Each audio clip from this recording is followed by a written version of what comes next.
Hey everyone, welcome back to the Nook podcast. I'm your host as ever, Peppermint A, joined once again by the Obsidian Nook. Say hello. Hello. Hello, we're I back. can't help it, it's funny.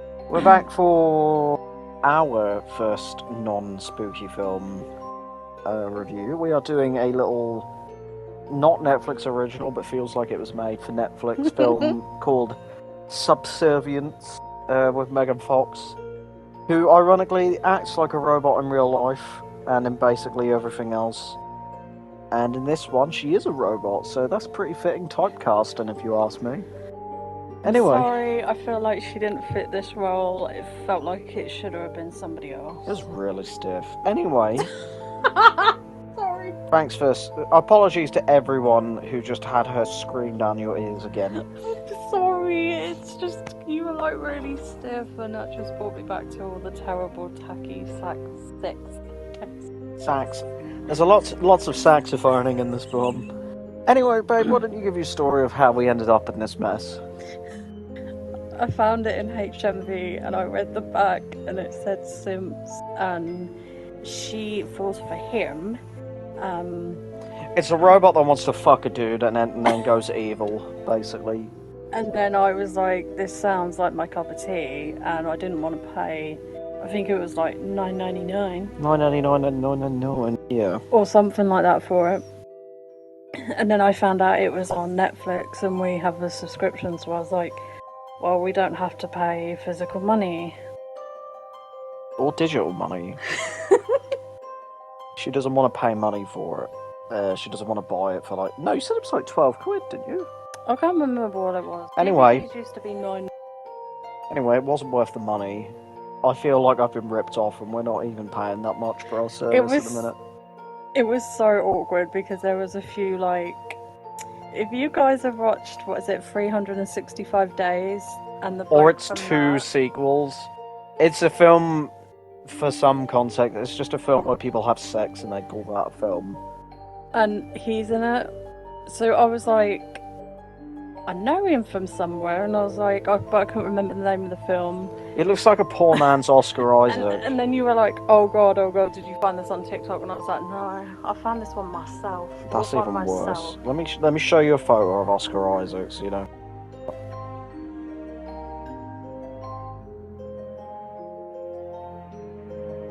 Oh. Does he look like a poor man's Oscar Isaac? The guy who's in this film. What do you mean, jeez? What, you find him hot? No, I don't find him hot at all. Okay, well, he looks like the guy in this. Anyway, that's all I could see. Probably would have done a better job. So yeah, this is, like I mentioned, basically a poor man's Megan. Without the foxes. No, that's bad jokes. Good jokes all around, guys. I'm glad that one really landed with their babe. But yeah, it's like what Megan could have been if it... I don't know. Well, she was so jealous of the wife because the wife needed a heart transplant. And the thing that bothers me as well is how quick her heart surgery was done. How quick she is able to be thrown around. How she was in the hospital for days on end. And how quick the recovery, and she was able to basically fight off a robot. Near enough. Because I'm sorry, like having a heart transplant, that is major surgery. And as well, like when they did the surgery, they had these, which I'm assuming they're simps, that had no mouths on them. That's never explained, by the way. I don't understand that. The other thing that bothers me as well is that they didn't open up her chest fully. They kind of just popped the heart in, and we all know you need to, like, it was just unrealistic. It's almost as if this is a movie. I've never been through heart surgery, but when you see it on like Casualty stuff, they've got the chest open. On Casualty, what a good fucking example. Holby City, you know, they've got the chest open wide. They're connecting up the heart because not only they can't just put the heart in and then it's done. They've got to connect it all up. And then there's the recovery time. Yeah, but this film has so much padding in it already. Do we really need more of them doing as well, an in-depth heart surgery? She was barely on any machines after the surgery, and I was just like... But babe, this is the future. This is where robots are used for everything. There's no room for human error. Yeah, but the recovery time and the things you're going to need as a human isn't going to change. Yeah, but what with technology, babe? Technology helps everything. Does it? No. Yeah, so I incorrectly assumed this was a film where There was quite a bit of sex in this. there's quite a bit of robot sex. Guns as well. That's a man-ass, yeah. I incorrectly assumed that the guy was a producer and he was just putting himself in this movie to fuck Megan Fox. It felt like that's... Well, I haven't seen 365 Days, but I've watched a review. I don't know if he's a producer or whatever, but it's just a film where he has sex. And this is basically that same role, except he gets to have sex with Megan Fox. Which is just awkward. Because they keep pulling those weird faces. There's like, oh, yeah. Does she get some sort of... Oh, no, I'm not asking. I'm not asking if she gets some sort of pleasure. It would have been at least funny if she didn't pull a single face, and she was just really deadpan. For those at home, I was awkwardly rocking back and forth with a really straight face. But, I don't want to think about the logic. No, it's just... Compared to the Humans TV series that went on for 3 seasons... Was it only 3 seasons? Yeah, it was only 3 seasons. It felt more realistic. Like... What, Humans? Because... Whatever it's called, sorry. Because in a way, Alice does become... Would you say sentient? Yeah, that's only because somehow she's able to disable her, like... protocols, I guess. Which is what the Simps or the robots did in Humans, where they became sentient and they were aware and they wanted rights and everything. But it wasn't just Guys, it's just Detroit become human with extra steps. It wasn't about... I felt like there was... in this one, she was so obsessed with him and she was willing to kill the mother and the children in order to have him, and it just feels ridiculous instead of putting the energy into getting right for simps and stuff. It's a story we've all seen Humans, before. They wanted rights and they wanted to be recognised. So I don't know, this just felt like a horny robot show. This felt like whoever wrote this film had this as like a fantasy and then was like, I'm going to make it into a film. Because it is so like... So... And also the sequel, like, I feel like it doesn't need a sequel because I feel like it's just going to be at the end of the film we get like the sequel bait for where she now basically controls the cloud like Megan did at the end of the first film. So she can just keep coming back and trying to kill the family, and I just think that we all know what's going to happen. She's obsessed with him, she's going to go after him again, but in a different robot body. And the fact that they were baiting a sequel, I don't think it needs it. This film shouldn't even have been made in the because first you know place. exactly how it's going to go. Yeah.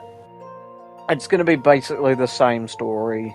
I think the film should have been made, but I think it should have been done a different way. Like, for example, her trying to kill off the youngest child, the baby, by putting it in a bath and making it a bath to the point where it's going to drown, and then trying to kill the wife. I feel like that could have been done a different way, a bit more lower paced, if you will.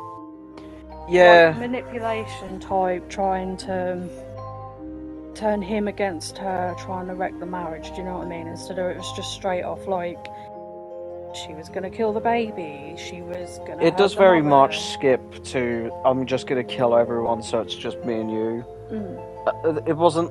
She didn't care that there was going to be like a grieving period if they died.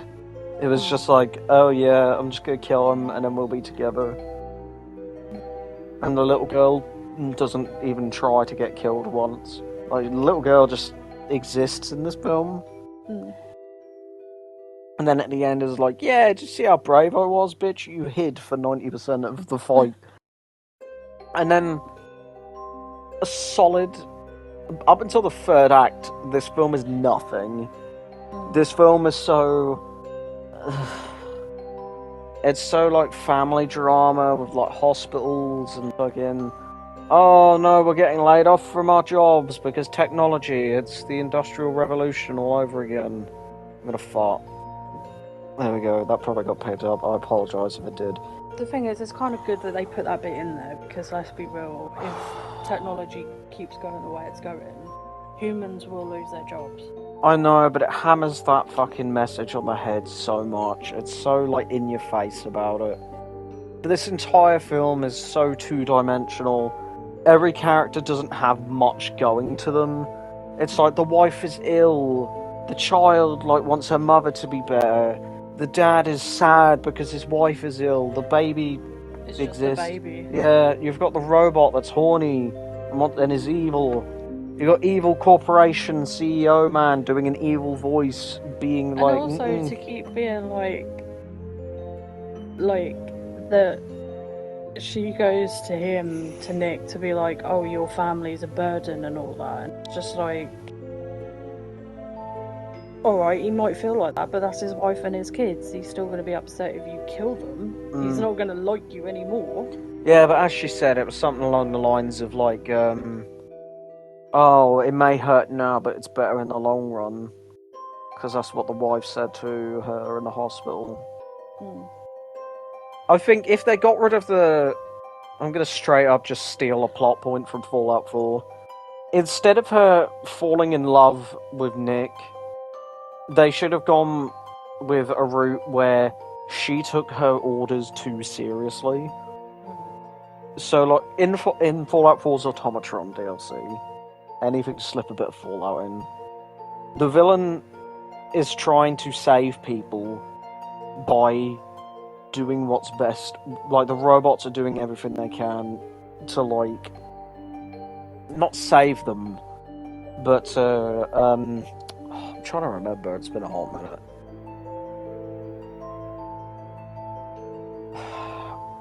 Terrible. I'm trying to remember. It's going to take a while, but basically, the robots misinterpreted their way. No, that's it.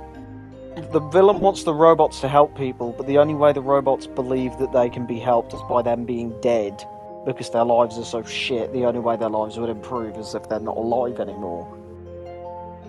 And then at the end, you can tell the villain that. But if they did that, where, like she said, oh, things may be bad in the long run, in the short term, but in the long run they'll get over it. So, and because she was on about her dying, she then could have taken the orders as, oh, if his wife dies, he'll be upset for a bit, but he'll be happy in the long run.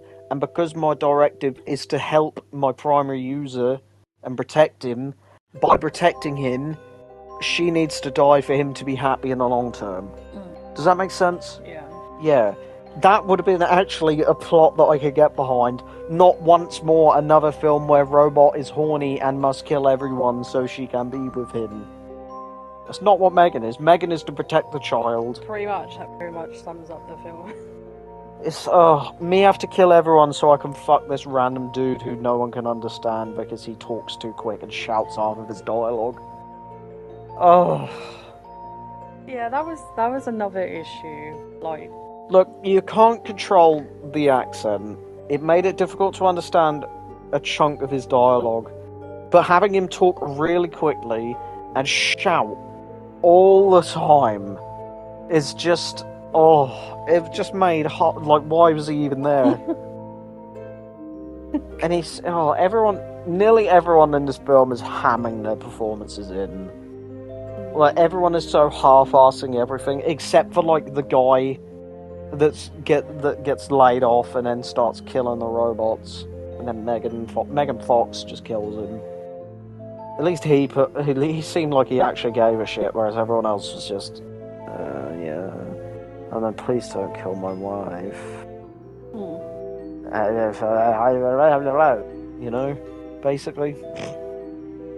Yeah, but I know I've just dumped on this film, but I have to give some credit to at least the stunt performers, and the practical effects are pretty cool, especially at the end, of course, in the final bit. But my god, this felt like 2 hours. I think it's just under 2 hours, but it felt like it was 2 hours. It went by, don't get me wrong, but it's still just... Oh, man. Excellent choices as ever, babe. It's been a while since you've picked a piece of shit film. At least you've had a few good ones, like, dotted in between, but, like, you have picked some bad ones in the past. But then again, so have I. I've just hit the mic, sorry. I've picked shit films, so have you. You wanted to take a chance, and unfortunately... You made the wrong call. I was really hoping that it was gonna be something different, you know? Yeah. With Sims. Because like I say, I'm all for that genre. Like, I love that type of thing. But it's just the obsessiveness, you know? Yeah, and it's... how unrealistic. It's such a really unrealistic.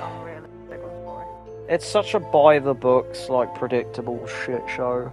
At least with, like, humans, there was a lot more going on, and they weren't just after